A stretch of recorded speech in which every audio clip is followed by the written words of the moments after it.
आदाब, नमस्ते, सत श्री अकाल, जय भीम, वड़क्कम। दोस्तों, दमूक नायक के संविधान सीरीज में हम आज बात कर रहे हैं लोकतांत्रिक भारत में औरतें कहाँ।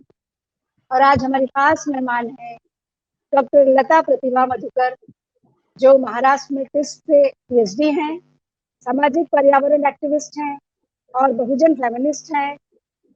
और सबसे बड़ी बात, जेंडर राइट एडवोकेसी ट्रेनर, ये सारी कुछ हैं। इसके साथ ही साथ आप में से बहुत सारे दर्शक ये जानते होंगे कि लता पीएम शो यूट्यूब में आप देखते रहे हैं, ये उसके फाउंडर हैं। इसके साथ ही साथ भूमि कन्या इन्होंने शुरू की कि अमूमन लोग किसी एक खास तरह का भूमि कन्या की बात करते हैं, और लता दी ने हर कम्युनिटी की औरतों के साथ ये शो किया और बहुत कामयाब शो किया है।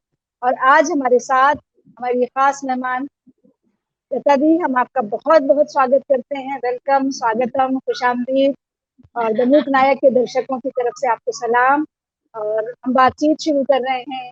ये हमारा संविधान दिवस का महीना है और हम भारत के लोग, हम किस तरह से अपने लोकतांत्रिक देश में आज के मौजूदा हालात में हैं। तो आपका इतना सारा काम पूरे देश में और पिछले 40 वर्षों से आपके काम इस तरह के समाज में हर तबके के साथ जुड़ी हुई हैं। तो हमारे मूक दर्शक, दमूक नायक के श्रोतागण और हमारे दोस्त ये जानना चाहेंगे कि लोकतांत्रिक भारत में क्या औरतें नागरिक मानी जाती हैं? आपने बहुत महत्व का सवाल पूछा है कि और इससे एकदम जुड़ी हुई झट यानी पूरे दिमाग में नागरिक कहने के बाद तुरंत एक बात आ जाती है। कुछ एक साल पहले की बात आ जाती है, दिल्ली के रास्ते की बात आ जाती है, अलग अलग जगह पे लगी हुई शाहीन बागों की बात आ जाती है, सीए एनआरसी एनपीआर की बात आ जाती है। हमारे देश की जनसंख्या में महिलाएं आधी आबादी है ऐसा माना जाता है। उस आधी आबादी को रास्ते पर निकाल कर उनको कहना कि आप इस देश के नागरिक नहीं हैं, ये इस देश में कभी भी हो सकता है। हमें नहीं पता है कि इस देश में महिलाओं को नागरिक होने के नाते जो अधिकार संविधान ने दिए हैं, अगर कहा जाए तो आपने जो कहा वो सवाल ये हो जाता है कि अन्य देशों की तुलना में भारत देश अगर देखते हैं तो कॉन्स्टिट्यूशन के तहत डॉक्टर बाबा साहेब आम्बेडकर के अगुवाई के तहत जिस कॉन्स्टिट्यूशन कमेटी में 11 महिलाएं भी थी, इन सब के आधार पर अगर महिलाओं को अधिकार मिले हैं तो कॉन्स्टिट्यूशन में करीबन 16 अधिकार तो केवल महिलाओं को है ही, लेकिन उसी के साथ साथ जो अधिकार आदमियों को है या अन्य लोगों को है, वो सारे अधिकार एक नागरिक होने के नाते उनको कागज पर है, हमारे संविधान में है। लेकिन बाकी अन्य देशों की तुलना में अगर देखा जाए तो भी हमें बहुत सारे अधिकार न मांगते हुए मिले। तो ये मेरा पहले आपके सवाल का जवाब है कि हम देश के नागरिक हैं, हम भारत के लोग हैं, उस लोगों में हम आधी आबादी है, लेकिन इस आधी आबादी को सब लोग मानते हैं।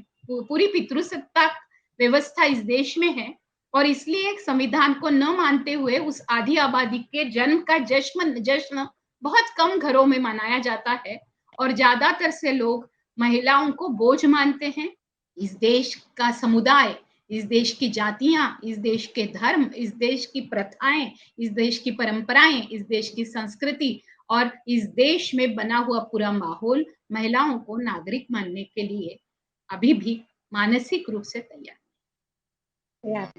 बहुत शुक्रिया दी, आपने बहुत सारी बातों के साथ में एक बड़ी प्यारी सी बात कही, आधी आबादी और पितृसत्ता। हमारे दर्शक ये जानना चाहेंगे कि हमारी आधी आबादी, अभी इस पे डिबेट चल रही है काफी चीजों पे, सोशल मीडिया पे हर चीज है कि आप खुद को तो औरतों के लिए हर चीज निकाल रहे हो और पुरुष पीछे हो रहा है। तो आधी आबादी और पितृसत्ता संविधान में कैसे परिभाषित है और उसकी क्या जिम्मेदारियां हैं? संविधान में आधी आबादी का जिक्र स्त्री पुरुष दोनों इकट्ठा है।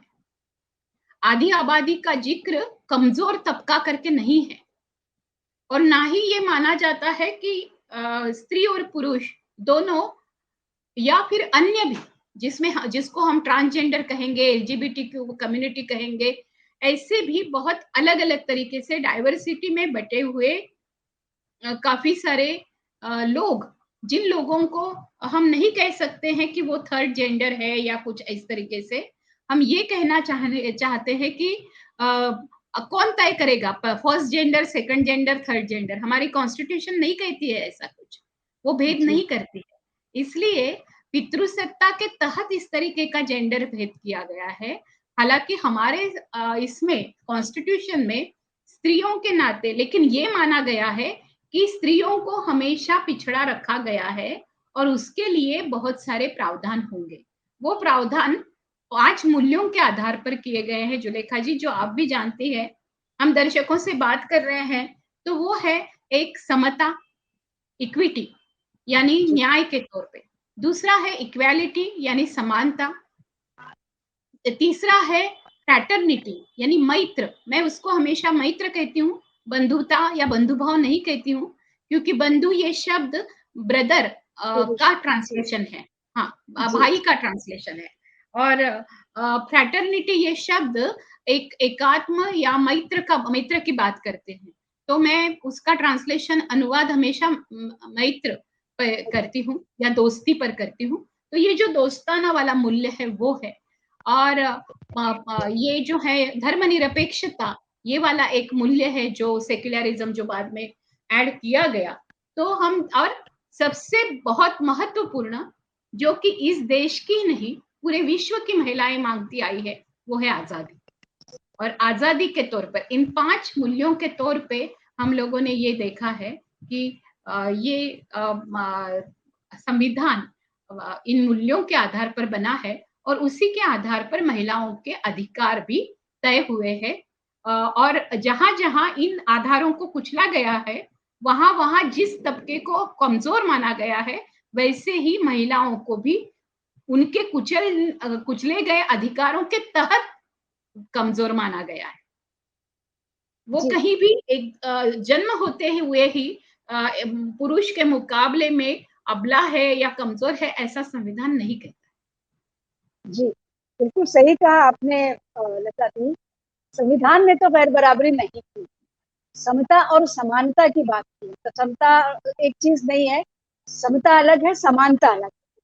उसके बावजूद हमारे हमारे मुल्क के अंदर में जो इंस्टीट्यूशंस हैं, जो संस्थाएं हैं, जिन संस्थाओं को हमारे देश के संविधान ने जिम्मेदारियां दी हैं कि हर नागरिक की बराबरी से हिफाजत करें, और उसके बाद अगर वो किसी खास तबके से है, जैसे आपने बताया कि एलजीबीटी है, औरत है, बेटी है, पत्नी है, बहन है, बच्ची है, एडल्ट है, इन सब में उसके अलग अलग अधिकार। मगर हमारे देश का जो हमारा देश संविधान से कम, और जहां तक मुझे लगता है कि आप इस बात को जरूर ज्यादा अच्छे से बता पाएंगी, कि हमारा देश संविधान से नहीं परंपराओं से ज्यादा चलता है। तो वो औरत को इंसान ही नहीं मान रहा। बात किसी खास धर्म की नहीं है, किसी खास तरह के लोगों की नहीं है। बात यह है कि हम, हमारे देश में, आपने जैसे ये बात कही, क्योंकि अन्य देशों की तुलना, तो हम यूएन चार्टर में साइन किए हुए लोग हैं, संयुक्त राष्ट्र महासंघ में हमने दस्तखत किए हैं, उसके बावजूद हम अपनी औरतों को अधिकार क्या वाकई दे रहे हैं? आपने अगर बात छेड़ी है, तो महिलाओं के मुद्दे पे सबसे बड़ी बात हो जाती है उनके विवाह संबंधित कानून को लेकर, जिसको पर्सनल लॉ कहा जाता है। और हिंदू कोड बिल के तहत, हिंदू कोड बिल कहा गया है, उसमें हिंदू नाम के रिलीजन में सिख भी वही आते हैं, बौद्ध भी वही आते हैं, जैन भी वही आते हैं। तो उनके पर्सनल लॉज अलग नहीं है, लेकिन वो हिंदू कोड बिल के तहत है।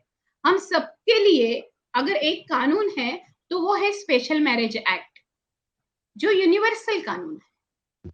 इसलिए सब धर्मों के अनुसार के कानून में तब्दीली जो हुई है, वो वहां वहां के मुल्ला, पंडित, गुरु, इनके आधार पर हुई होगी। अब वहां महिलाएं अपने हक मांग रही है, वहां महिलाएं अपनी जगह बना रही है।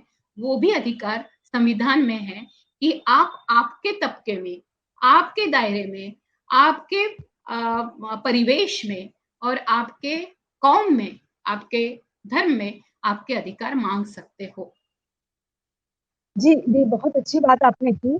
इसमें एक चीज़ और एक सवाल आ रहा है ज़हन में, वो ये है कि पेशे हमारे देश में बराबरी की बात हो रही है, आप बहुत अच्छे से उसको समझा भी रही हैं। लेकिन आप देखिए कि कुछ पेशे हैं, जो औरतें भी उसमें जुड़ी हुई हैं, लेकिन उसमें उन पेशों में औरतें दिखाई नहीं देती। उदाहरण के तौर पे हम देख लें किसान मूवमेंट हमारे देश में चल रहा है और किसानी का काम औरत जो ज़मीन पर करती है, जो किसान फैमिली की औरतें हैं, माँ, बहन, बेटी, बहू, जो भी, वो हल चलाने को छोड़कर लगभग ज़्यादातर ज़मीनी और मेहनत काम जो है, औरत करती है। लेकिन किसान इस देश में औरत नहीं करता। और एक पूरा मूवमेंट इस देश में चल रहा है, वो ज़मीन पे है, उसको ज़्यादा समर्थन नहीं मिल रहा है। तो लता जी, मैं चाहूँगी कि एज़ ए जेंडर एक्टिविस्ट आप जो है फेमिनिज़्म के उस पे जो है, इस प्लेटफ़ॉर्म पे इस पर आप खुल के ये बात करें कि औरत जब किसान की बात होती है, तो फिर औरत जो है वहाँ दिखाई नहीं देती, वहाँ एक मर्द दिखता है। और आज भी ज़मीनें औरतों के नाम नहीं है, जबकि संविधान ने मना तो किया नहीं है। तो हम भारत के लोग क्या अपने संविधान को पालन कर रहे हैं? बहुत सही सवाल किया है आपने, क्योंकि ये आपकी, मेरी और पूरे भारत देश की, भारतवर्ष की महिलाओं की एक बहुत बड़ी चिंता का कारण है कि उनके अधिकार क्या है। एक तो उनकी ज़मीन उनकी है कि नहीं। तो जो आपने सवाल पूछा, तो शायद पहले दर्शकों को समझ में आया नहीं होगा कि महिला किसान है ही नहीं, ऐसा माना जाना। तो महिला किसान करके तो दिखती है, लेकिन आपने अभी देखा होगा कि एक पहला पोस्टर ऐसे निकला है, या पहला एक बैच निकला है, जिसमें महिलाएं दिखाते हुए कहा गया है कि एमएसपी के कानून को भी लाना चाहिए, या मंडी में जो अन्याय हो रहा है, या फिर महिला किसानों को लेकर अन्याय हो रहा है, उसको लेकर आज पहली बार किसान आंदोलन का एक पोस्टर मुझे तुहिन देव जी ने भेजा, तो वो मैंने देखा। तो वो मुझे पहली बार इस तरीके का पोस्टर निकला है। पोस्टर निकला था 8 मार्च को भी निकला था, और सावित्रीबाई फुले जयंती पर भी निकला था। ट्रैक्टर पे महिलाएं थी, बहुत, इतनी किसान महिलाएं पहली बार बॉर्डर पर आई। तो मेरी एक कविता भी है कि सूरजमुखी के फूल के जैसे उग कर आई महिलाएं। तो ये जो सूरजमुखी का खेत है या सरसों का खेत है, वैसे फूल के जैसे बिल्कुल पीली, हरी, ऐसी बहुत प्रसन्न इसमें महिलाएं, लग रहा था कि एक स्वतंत्रता का फिर से एक दौर चल रहा है। और महिलाएं जो आजाद ख्याल है, उनको पागल कहा जाता है इस देश में, मेरे और आपके जैसे लोगों को। तो वो आजाद ख्याल महिलाएं ट्रैक्टर पे बैठी है, वो आजाद ख्याल महिलाएं गुनगुना रही है, कह रही है कि हम देखेंगे, लाजिम है कि हम भी देखेंगे। वो शाहीन बाग की महिलाएं फुले, अंबेडकर, गांधी को साथ में लेकर, संविधान की किताब हाथ में लेकर बोल रही है। तो ये सारा माहौल इसी देश का है, जहां महिलाओं को संघर्ष करना पड़ रहा है, जूझना पड़ रहा है, ये पूछने के लिए कि हमारे हैसियत क्या है, हमारी आइडेंटिटी क्या है। जो बात आपने सही बोली, आज तक उनको कभी कोई किसान कहने के लिए तैयार नहीं था। ये कहने के लिए तैयार थे कि भूमि पुत्र। इसीलिए तो मैंने भूमि कन्या शुरू किया, क्योंकि लोग बोलते ही नहीं। लोगों ने मुझे कहा आप भूमि पुत्री बोलिए, तो पुत्र के बदले में पुत्री, यानी पति पत्नी, यानी राष्ट्रपति होगा, लेकिन राष्ट्र की कोई अध्यक्ष नहीं बन सकता। तो राष्ट्राध्यक्ष न्यूट्रल शब्द है। आप जेंडर की बात कह रहे हो, तो राष्ट्राध्यक्ष बिल्कुल न्यूट्रल शब्द है। तो महिला राष्ट्राध्यक्ष, पुरुष राष्ट्राध्यक्ष, पुरुष प्रधानमंत्री, महिला प्रधानमंत्री, या उसको लेकर मंत्रीन, या फिर ऐसे नहीं कह सकते ना, ठाकुर है तो ठकुराइन। उस तरीके से जो पूरा एक जेंडर बना के छोड़ा है इन लोगों ने, वो सत्ता में भी होगा और घर में भी होगा। हाँ, तो हिंदू कोड बिल के तहत महिलाओं को पैतृक संपत्ति में अधिकार होगा, ये उनकी मांग थी। अभी तो आया है कानून, सुप्रीम कोर्ट ने कहा है, मंजूर हुआ है। लेकिन उस समय जब डॉक्टर बाबा साहब कह रहे थे, तो तब विजया लक्ष्मी पंडित से लेकर, सरोजिनी नायडू से लेकर, एनी बेजेंट से लेकर, सभी ने उनको विरोध किया, और महिला सांसदों ने विरोध किया था और कहा था नहीं नहीं, हमारे भाई, हमारे पति ऐसा थोड़ी ना करेंगे। वो हमें ज़रूर देंगे। लेकिन कुछ दिनों में ही जैसे ही आज़ादी मिली उसके बाद सारे तथ्य खुले और कोई भाई या कोई पति या कोई पिता अपनी बेटी के नाम वो संपत्ति देने के लिए तैयार नहीं थे। हालाँकि दहेज देने के लिए तैयार थे, लेकिन संपत्ति देने के लिए बराबरी जी, का अधिकार। ज़रूर आपसे जानना चाहूँगी, तो क्या संदेश आप उनको सबको देना चाहेंगी देश को कि सहानुभूति के तौर पर कि अब बहुत हो गया मर्द को दर्द नहीं होता, मर्द भी इंसान होता है और उसे भी दर्द होता है।